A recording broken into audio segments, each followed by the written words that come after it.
Okay, पहा इकडे आपण पाहिलं larynx open into laryngopharynx through the glottis, आणि ग्लॉटिस जे आहे ते कवर्ड झालेलं असते epiglottis. Okay, so epiglottis is a flap. Epiglottis जो आहे ना, this is a flap over the glottis. ग्लॉटिसच्या वरचा फ्लॅप. आता हा फ्लॅप कुठे असतो? हा खाली काय आहे? ट्रॅकिया. ठीक आहे, हा ट्रॅकिया जो असेल, या ट्रॅकियामध्ये एअर जायला पाहिजे, हवा जायला पाहिजे, बरोबर. तर या ट्रॅकियाच्या शेजारी तिथे इसोफेगस असतं.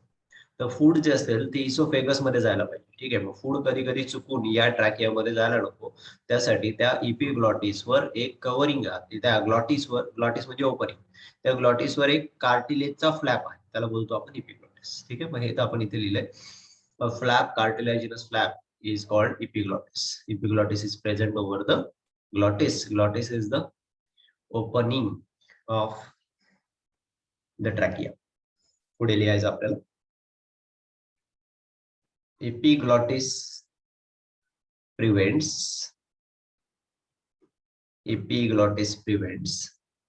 entry of food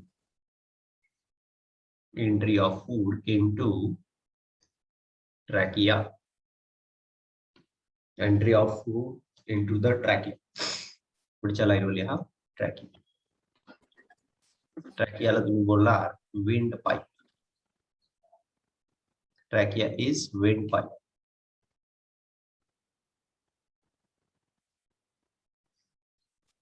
Trachea windpipe.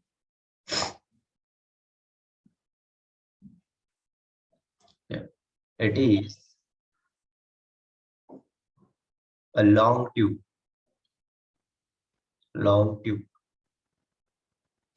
10 to 12 centimeter.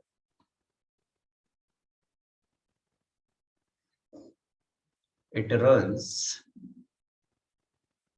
through the neck. It runs through the neck in front of esophagus.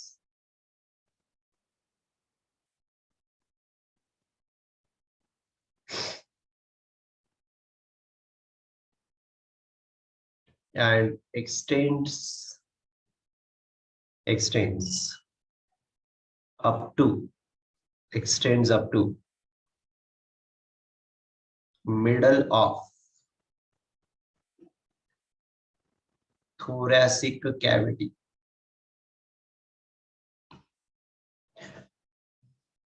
Long tube आहे, 10 ते 12 सेंटीमीटरची.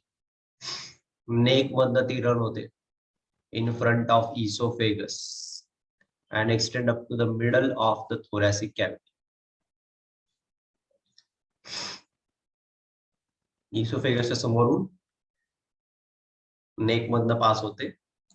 thoracic cavity जी असेल तिच्या मिडल पर्यंत हा ट्रॅकिया जो आहे, विंड पाईप आहे, तो जातो. ट्रॅकियाचे पुढे फॉर्म होणारे काय? ब्रॉन्कस.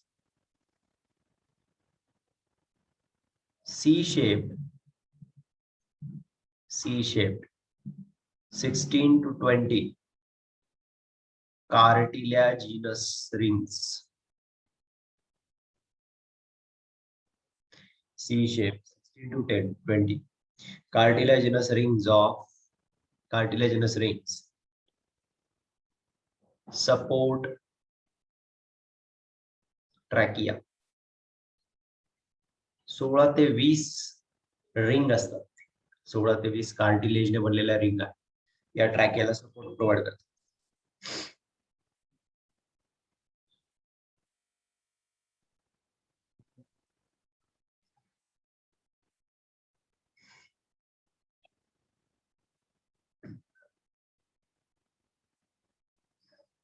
Trachea is internally lined by ciliated pseudostratified. हा जो स्ट्रॅटिफाइड एपिथेलियम असतो ना, स्किन मध्ये जे एपिथेलियल सेल असतात त्या ciliated pseudostratified epithelium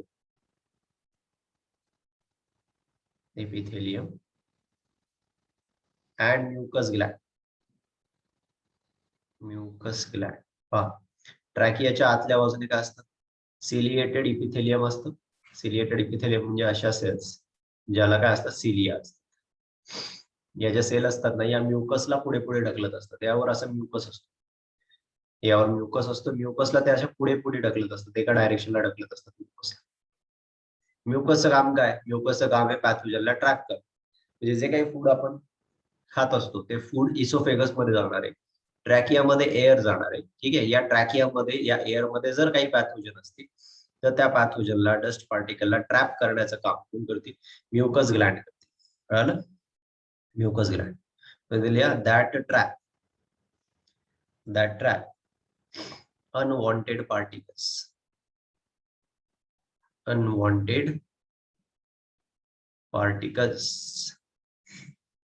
C shape 16 ते 20 कार्टिलेजिनस रिंग्स असतात, त्या ट्रॅकियाला सपोर्ट करतात. ट्रॅकियाच्या आतमध्ये सिलिएटेड सुडोस्ट्रॅटिफाइड इपिथेलियम असतो, म्युकस ग्लॅन्ड असतात जे अनवॉन्टेड पार्टिकलला ट्रॅप करतात.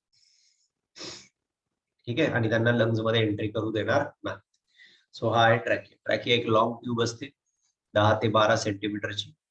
नेक मधनं पास होते, इसोफेगसच्या समोरून पास होते. सी शेप 16 ते 20 कार्टिलेजच्या रिंग असतात त्याला. या रिंग ज्या असतात त्या आतल्या बाजूने म्युकस ग्लॅन्डने कव्हर असतात. म्युकस ग्लॅन्ड म्युकस रिलीज करतात. या म्युकसला पुढे पुढे पुश करण्यासाठी तिथे सिलिएटेड सेल असतात. ठीक आहे, म्युकस ग्लॅन्ड अनवॉन्टेड पार्टिकलला ट्रॅप करतील आणि या ट्रॅकियाद्वारे त्यांना लंग्स मध्ये जाऊ देणार नाही. पुढे त्यांना लंग्स मध्ये नाही जाऊ देणार. ठीक आहे, तर पुढचा पॉइंट आहे आपला ब्रॉन्का. एवढं झालं लिहून? सर एक minute.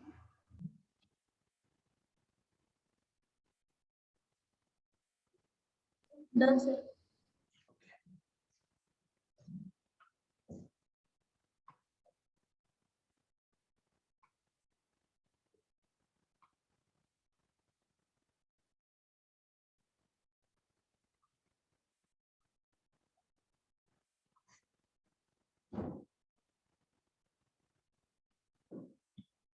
Trachea divides into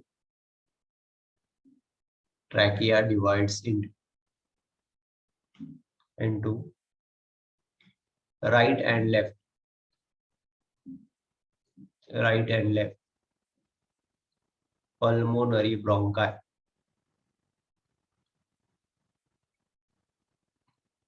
Right and left pulmonary bronchi.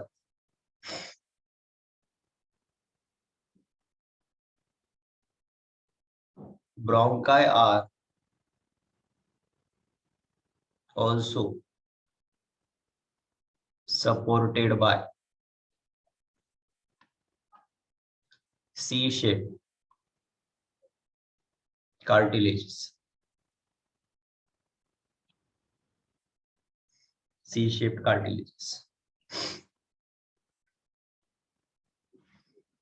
Primary bronchi divides to form secondary and tertiary bronchi.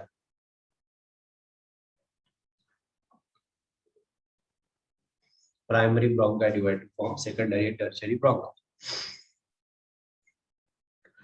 which lead to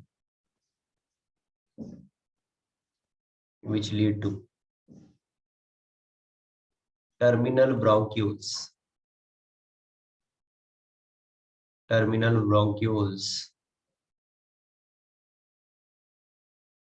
Ending with alveoli. म्हणजे त्यापासून अल्वेओला एंडला काय असतील त्याच्या अल्वेओला असतील.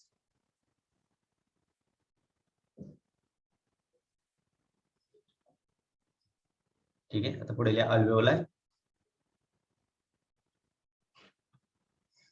हे पहा, ट्रॅकिया जो असेल तो डिवाइड झाला, त्यापासून दोन ब्रॉन्काय बनल्या. ब्रॉन्कायला पुन्हा डिव्हिजन झाले आणि ते बनले ब्रॉन्किओल्स. ठीक आहे, किंवा याला म्हणू आपण प्रायमरी ब्रॉन्काय. या ज्या त्या डिवाइड झाल्या. सेकंडरी ब्रॉन्काय बनल्या, सेकंडरी ब्रॉन्कायला पुन्हा डिव्हिजन आले, टर्चरी ब्रॉन्काय बनल्या. ठीक आहे, टर्शरी ब्रॉन्कायला ब्रांकिओल्स बनतील, ब्रॉन्किओल्सला अल्वेओलाई असतील. Primary bronchi, secondary bronchi, tertiary bronchi, bronchioles. Okay, म्हणजे पाइप्सला पाइप्स जोडत जोडत जात. प्रायमरी ब्रॉन्काय, सेकंडरी ब्रॉन्काय, ही सपोज ही प्रायमरी असेल, या दोन प्रायमरी असतील, तर या पुढच्या दोन काय असतील, सेकंडरी असतील. त्याच्या पुढच्या दोन काय असतील, टर्शरी असतील. त्याच्या पुढच्या काय असतील, ब्रॉन्किओल्स असतील. ब्रॉन्किओलच्या एंडला काय असतील, अल्वेओलाई असतील. Alveoli. These are thin walled. These are thin walled structures like bunch of grapes.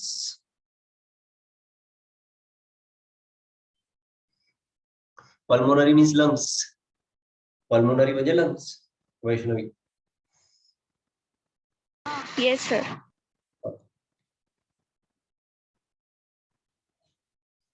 These are thin walled structures like the bunch of grapes. There are 700 million alveoli in the lungs. There are 700 million alveoli in the lungs. And they provide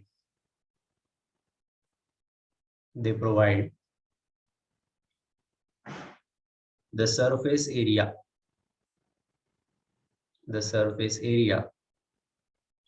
for exchange of gas.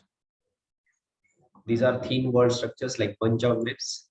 There are 700 million alveoli in the lungs. They provide surface area for the exchange of gas.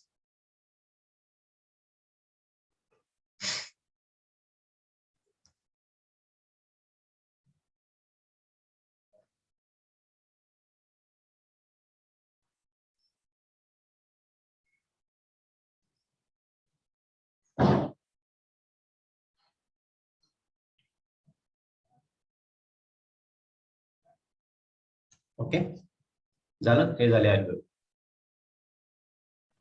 Done, sir.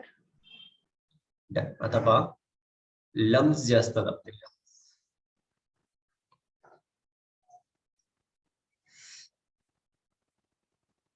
या पुढच्या lungs.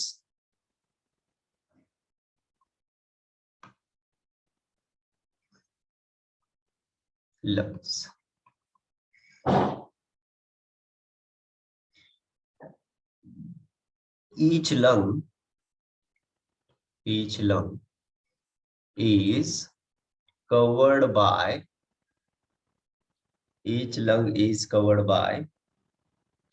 double pleural membrane.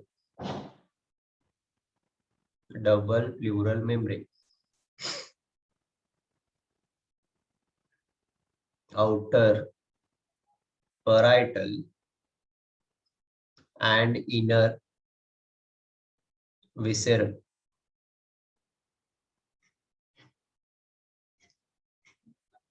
प्रत्येक लंग्सच्या भोवती, suppose हा lungs आहे, तिथे लंग्सच्या भोवती अशी membrane असते. या मेम्ब्रेनला तुम्ही काय बोलाल, कोणती मेम्ब्रेन? Plural membrane. या प्लुरल मेम्ब्रेनच्या मध्ये फ्लुइड असतं, त्याला म्हणायचं प्लुरल फ्लुइड. ड्रॉ करून घ्या छोटीशी figure.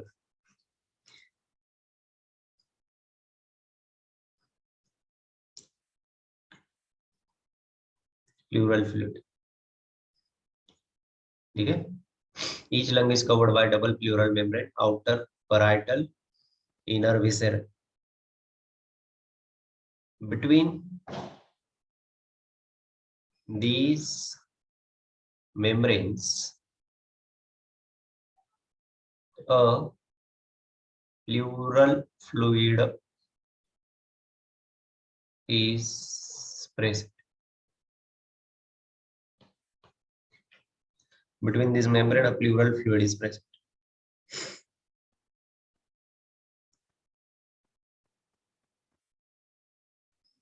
Right lung is larger and divided into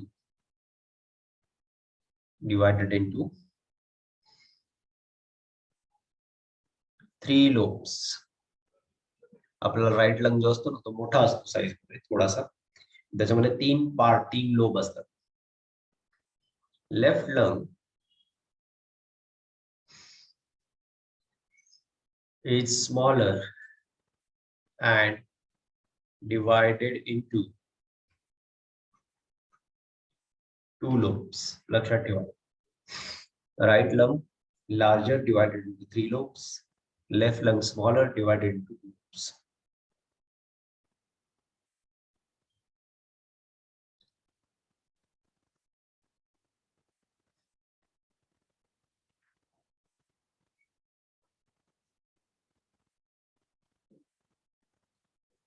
ठीक है, डन.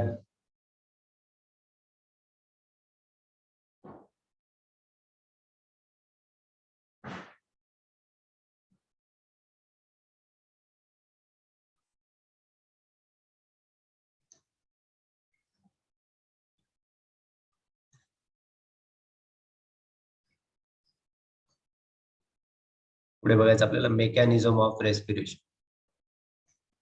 Mechanism of respiration. आपण रेस्पिरेटरी सिस्टम स्टडी केली. आता आपल्याला मेकॅनिझम स्टडी करायचं रेस्पिरेशन.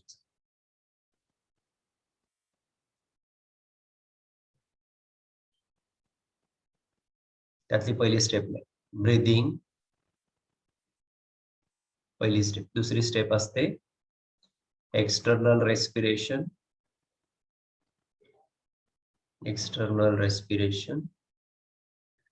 तिसरी स्टेप असते internal respiration.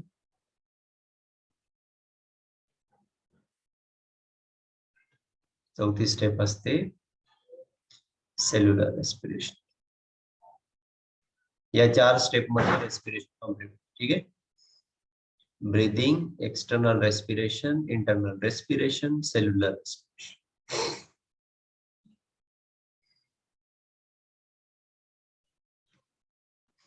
Breathing, external respiration, internal respiration, cellular respiration.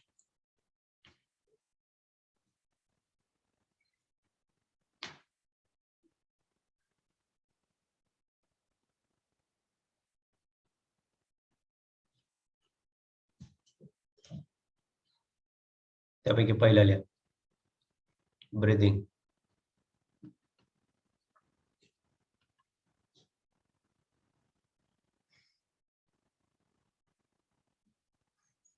Breathing मध्ये लिहा पहिला इन्स्पिरेशन.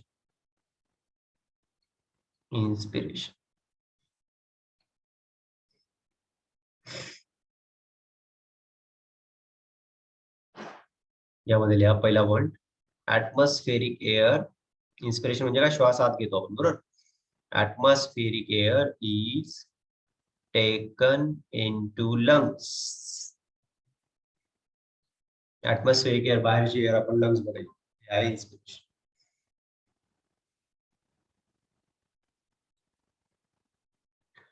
यामध्येच लिहा it is active process. It is an active process. Active process म्हणजे एनर्जीची आवश्यकता असेल या प्रोसेस. ठीक आहे. It is an active process. Active process.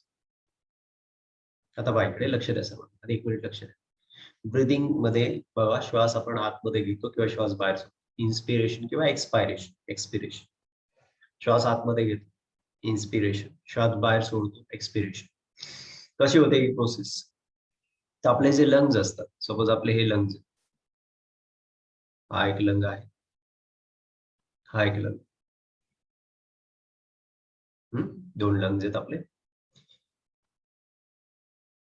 आता हे जे लंग्स आहेत, या लंग्सला ऍब्डोमिनल कॅव्हिटी पासून सेपरेट करण्यासाठी इथे एक मेम्ब्रेन असते.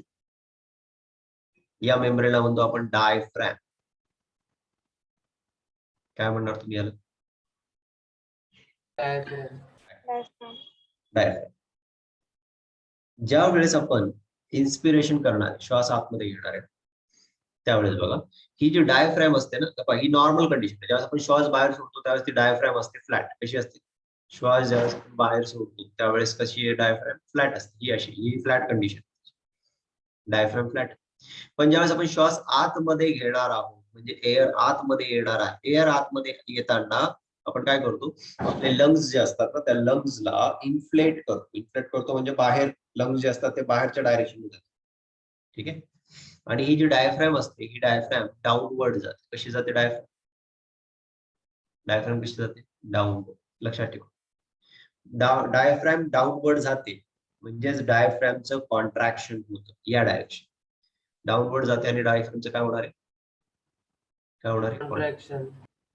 ज्यावेळेस डायफ्रॅमचं कॉन्ट्रॅक्शन होणार, ही डायफ्रॅम अशी होते. ही अशी आहे, ही फ्लॅट आहे. ही जी अशी आहे ही खाली आली, खाली आली म्हणजे डाऊनवर्ड आली, म्हणजे तिचं कॉन्ट्रॅक्शन झालं. त्यावेळेस पहा, हे जे लंग्स असतील ना, या लंग्सची साईज वाढेल. बरोबर? बघा बरं. आणि लंग्स जे असतील त्या लंग्स मध्ये हवा बाहेर आतमध्ये. तेव्हा inspiration is an active process. यामध्ये आपण ऍटमॉस्फेरिक एअर जी असते ती लंग्स मध्ये घेतो. ठीक आहे. आणि यामध्ये डायफ्रॅम जी असते ती डाऊनवर्ड होते.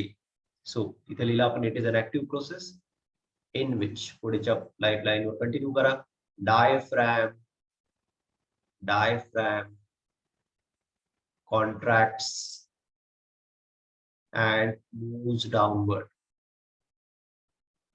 डायफ्रॅम कॉन्ट्रॅक्ट होते, डाऊनवर्ड जाते डायफ्रॅम. ओके. त्यानंतर इथे बघा, इथे आपला एक बोन असतो माहिती तुम्हाला, इथे चेस्टला एक बोन असतो माहिती. इथे चेस्टचा जो बोन असतो त्याला म्हणतात स्टर्नम. ठीक आहे. तुम्ही कधी त्याला टच कराल तर तो बोन लागतो बघा. दोन लंग्सच्या मध्ये असतो, असं उलटा तलवारी सारखा ठेवलेला बोन, उलट्या तलवारी सारखा. इथे बोन, याला म्हणतात स्टर्नम. हा जो स्टर्नम असेल ना, हा स्टर्नम आउटवर्ड जाईल. बघा तुम्ही श्वास, जोरात श्वास घेऊन बघा, कधी तुमची छाती फुगल्या जाईल. छाती फुगते म्हणल्यावर का, चेस्ट फुगते म्हणल्यावर का, स्टर्नम आउटवर्ड जाईल. स्टर्नम अपवर्ड जाणारे आउटवर्ड जाणार. Sternum and ribs, sternum and ribs go outward and upward. Ribs बघा वर जातात, स्टर्नम पण बाहेर जातात. ठीक आहे. स्टर्नम आणि रिब्स जे असतात, रिब्स अपवर्ड जातात, स्टर्नम आउटवर्ड जातात, बाहेर जातात. ठीक आहे. तीन चेंजेस इम्पॉर्टंट. काय? ऍटमॉस्फेरिक एअर आतमध्ये येताना डायफ्रॅम पहिले काय होणार आहे? कॉन्ट्रॅक्ट होणार आहे आणि डायफ्रॅम खाली जाणार. स्टर्नम जी असेल ती आउटवर्ड जाईल, रिब जे असतील ते अपवर्ड जाईल. हे इन्स्पिरेशन होतं. ठीक आहे. आता एक्सपायरेशन होताना याच्या अपोजिट. एक्सपायरेशन ही पॅसिव्ह प्रोसेस आहे. इन्स्पिरेशनला एनर्जीची आवश्यकता आहे. ठीक आहे. ही ऍक्टिव्ह प्रोसेस. पण एक्सपायरेशन जी आहे, श्वास आपण बाहेर सोडतो, it should be a passive process. कशी असली पाहिजे? पॅसिव्ह. Passive process. यामध्ये thorax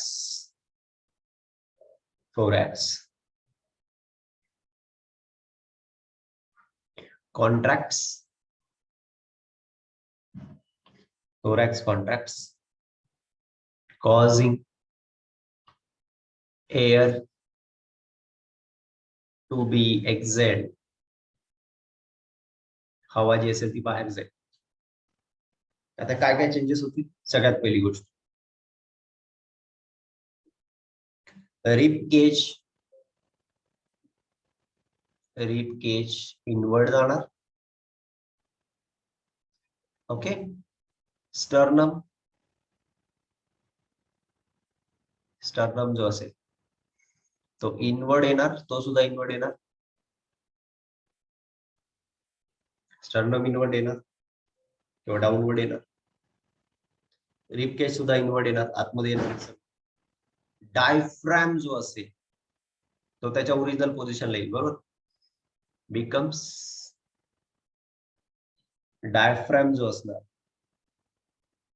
becomes dome shape. Dome shaped. Okay, इथे बघा आधीच डायफ्रॅम ज्या पोझिशनला होता त्याच पोझिशन मध्ये सपोज हा एक लंग्स आहे, हा एक लंग आहे आणि डायफ्रॅम अशी होती बरोबर. याला म्हणतो आपण डोम शेप डायफ्रॅम. हा झाला डोम शेप. जर आपण श्वास आतमध्ये घेतला तरी डायफ्रॅम खाली येते, खाली आली तर ती कॉन्ट्रॅक्ट, खाली आली तर ती कॉन्ट्रॅक्ट, वर गेली तर ती कोणत्या डायरेक्शन जाणार, डोम शेप. रिलॅक्सेशनच्या कंडिशन डोम शेप. रिलॅक्सेशनच्या कंडिशन मध्ये डोम शेप, कॉन्ट्रॅक्शनच्या कंडिशन मध्ये खाली येणार. समजतंय? सो रिप केज जी असते ती इनवर्ड जाते, स्टर्नम पण इनवर्ड येतं, डायफ्रॅम जे असते ते डोम शेप बनते आणि श्वास जो असेल तो बाहेर रिलीज केला जाईल. डोम शेप म्हणजे ओरिजिनल शेप मध्ये येते ना? ओरिजिनल शेप हा असा शेप, त्याला डोम शेप. ओरिजिनल शेप असाच होता ना बरोबर. तर इथे डायफ्रॅम रिलॅक्स होते का? डायफ्रॅम इथे रिलॅक्स होतो बरोबर. रिलॅक्स होणार म्हणजे आहे त्या पोझिशनला, becomes dome shape or you can लिहायचं असतं रिलॅक्स.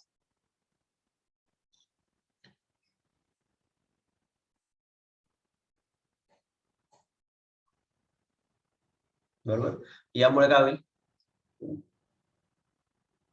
यामुळे लंग्स मधला व्हॉल्यूम कमी होईल. दिस causes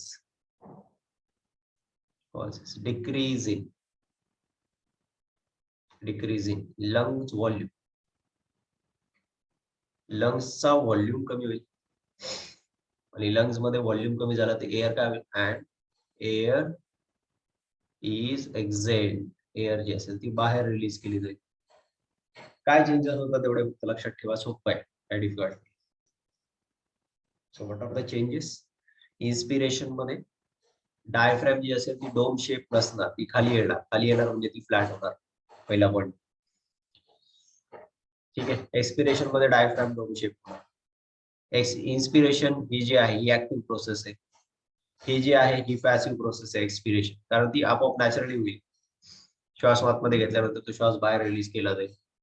त्यानंतर रिपकेज जे असतात ते यामध्ये बाहेर जातात इन्स्पिरेशन मध्ये.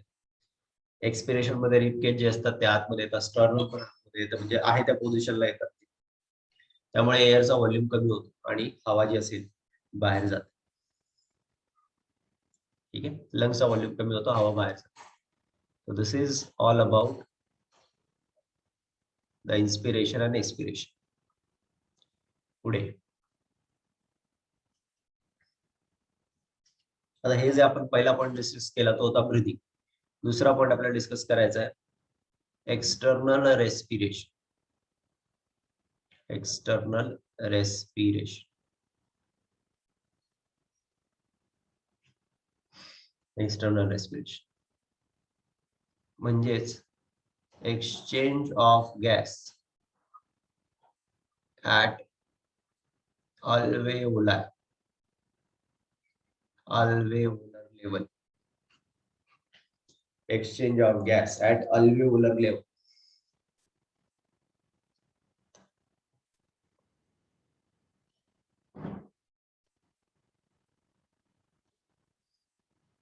Alveolar level. तो पहिले फिगर ड्रॉ करो.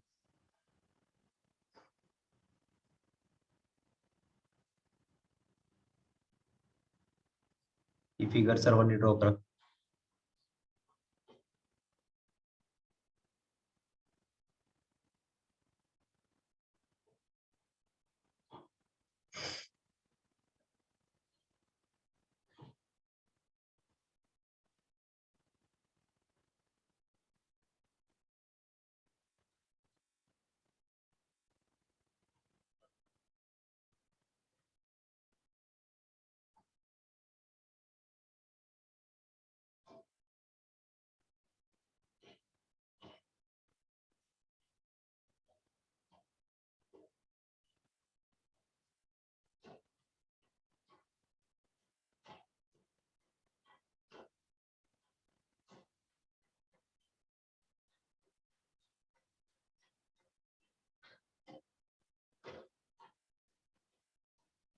ये आहे alveolar membrane.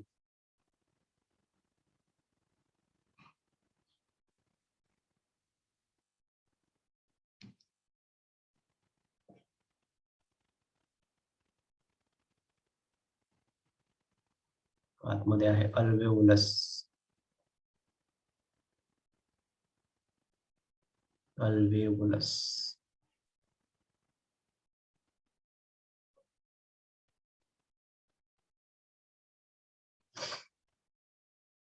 हो, होतात ना कफ, किंवा ज्यावेळेस आपल्याला कफ होतो किंवा ज्यावेळेस आपल्याला श्वास घ्यायला त्रास होतो त्यावेळेस जे आपले ब्रॉन्कस असतात किंवा ब्रॉन्काय असतात त्याच्यामध्ये म्युकस जे असतं ते जमा होतं आणि त्यामुळे एअर जी असेल ती इझिली पास होत नाही.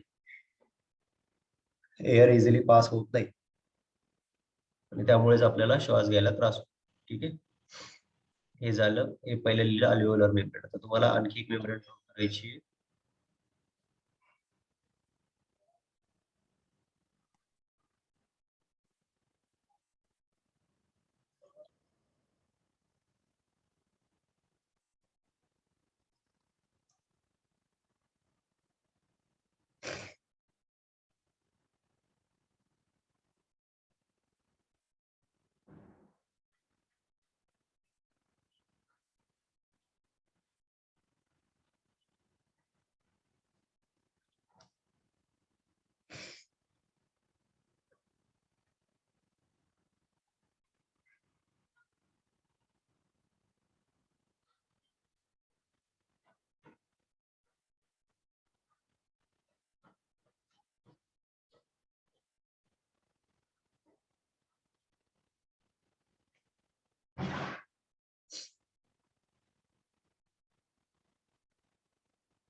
ही झाली कॅपिलरी. ठीक आहे, कॅपिलरी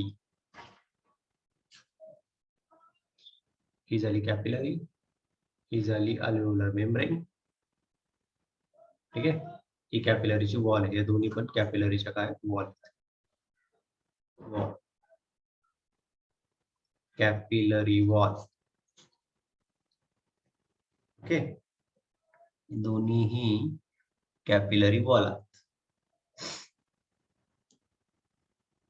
काय होणार आहे?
सर ते PPO2 काय आहे?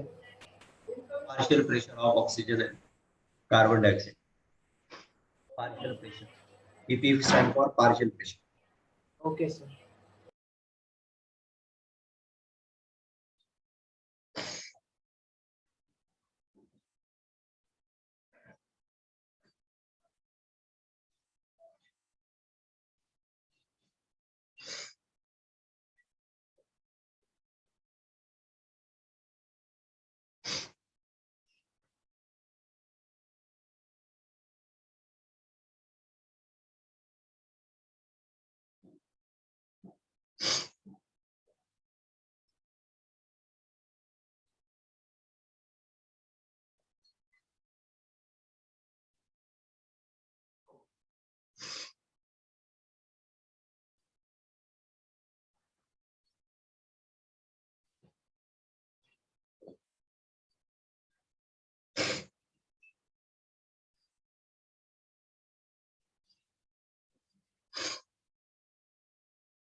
झालं लिहून? Done sir. डन. आता ऐका काय होणार आहे, आपण पाहतोय आता एक्सटर्नल रेस्पिरेशन. एक्सटर्नल रेस्पिरेशन म्हणजे exchange of gas at the alveolar. सगळ्यात पहिला आपण स्टडी केलं ब्रिदिंग. ठीक आहे, ब्रिदिंग बद्दल आपण स्टडी केलं. ब्रिदिंग मध्ये आपण 2 पॉइंट स्टडी केले. एक इन्स्पिरेशन म्हणजे श्वास आपण आतमध्ये घेतो, एक्सपिरेशन श्वास बाहेर सोडतो. ठीक आहे, आता इन्स्पिरेशन मध्ये काय येणार आहे, आपण हवा आतमध्ये घेतो. जी हवा आपण आतमध्ये घेतो त्या हवा जी असणार आहे ती फायनली कुठे पोहोचणार आहे, अल्व्हेओलायच्या चेंबर मध्ये. बरोबर, त्या हवेमध्ये ऑक्सिजन असतो. बरोबर, त्यानंतर ही जी अल्व्हेओलाय असते त्या अल्व्हेओलायची मेम्ब्रेन आहे. सर्वांनी लक्ष द्या इकडे, ही अल्व्हेओलायची मेम्ब्रेन आहे, दिसते ना तुम्हाला, ही अल्व्हेओलायची मेम्ब्रेन. ठीक आहे, ही जी अल्व्हेओलायची मेम्ब्रेन आहे ही गॅसियस एक्सचेंज करू शकते. ही मेम्ब्रेन आहे अल्व्हेओलायची, जी ऑलरेडी तुम्ही ड्रॉ केली. या मेम्ब्रेन मध्ये काय होणार आहे का, या मेम्ब्रेनच्या बाहेर इथे ही कॅपिलरी दिसते तुम्हाला, एवढी ही कॅपिलरी. काय आहे ही कॅपिलरी? कॅपिलरी मध्ये काय येणार आहे, ब्लड येतं. जे ब्लड कॅपिलरी मध्ये येणार आहे, येताना ते कसं असणार आहे, डिऑक्सिजनेटेड असतं. ठीक आहे, आता इथे काय आहे बघा, जी हवा बाहेरून आतमध्ये आली त्यामध्ये ऑक्सिजनचं प्रमाण किती बघा बरं. बाहेरून हवा आतमध्ये आली त्यामध्ये ऑक्सिजनचा पार्शियल प्रेशर किती आहे? 104 mmHg. 104 mm of Hg. म्हणजे जी हवा बाहेरून आपण आतमध्ये घेतो ना त्यामध्ये अल्व्हेओलायचा जो चेंबर आहे त्यामध्ये ऑक्सिजनचं प्रमाण असतं जवळजवळ 104 mmHg. ठीक आहे, आता जे ब्लड इकडे आलं ना या कॅपिलरी मध्ये, या ब्लड डिऑक्सिजनेटेड आहे, मग यामध्ये ऑक्सिजनचं प्रमाण कमी आहे. ते ऑक्सिजनचं प्रमाण किती आहे बघा, इथे लिहिले आपण, PPO2 in partial pressure of oxygen किती आहे हा इथे बोला, 40 millimeter आहे ते. आता पाहिजे या दोघांमध्ये ग्रेडियंट तयार झाला की नाही ऑक्सिजनचा. बघा ऑक्सिजनचा ग्रेडियंट म्हणजे इथे 104 mm ऑफ Hg आहे आणि इथे 40 mm ऑफ Hg. त्यामुळे काय होईल, ऑक्सिजन त्याच्या हाय पार्शियल प्रेशर कडे तो लो पार्शियल प्रेशर कडे जाईल. समजतंय का तुम्हाला? Yes sir. ऑक्सिजन इकडनं डिफ्यूज होईल, त्याच्या हाय पार्शियल प्रेशर कडनं तो त्याच्या लो पार्शियल प्रेशर कडे जाईल आणि हाय पार्शियल प्रेशर कडनं लो पार्शियल प्रेशर कडे गेला की हे जे हे बघा इथे मी स्टार्टिंगला जे हे दाखवलं आरबीसी त्या मी डिऑक्सिजनेटेड दाखवलं, फक्त कलर मध्ये डिफरन्स दाखवलं. ठीक आहे, इथे काय कलर मध्ये ऍक्च्युअल मध्ये फरक नसतो पडत, पण आपल्याला समजावं म्हणून सांगितलं. इथे ऑक्सिजनचं प्रमाण फार कमी. मग काय होईल, ऑक्सिजन इकडनं इकडे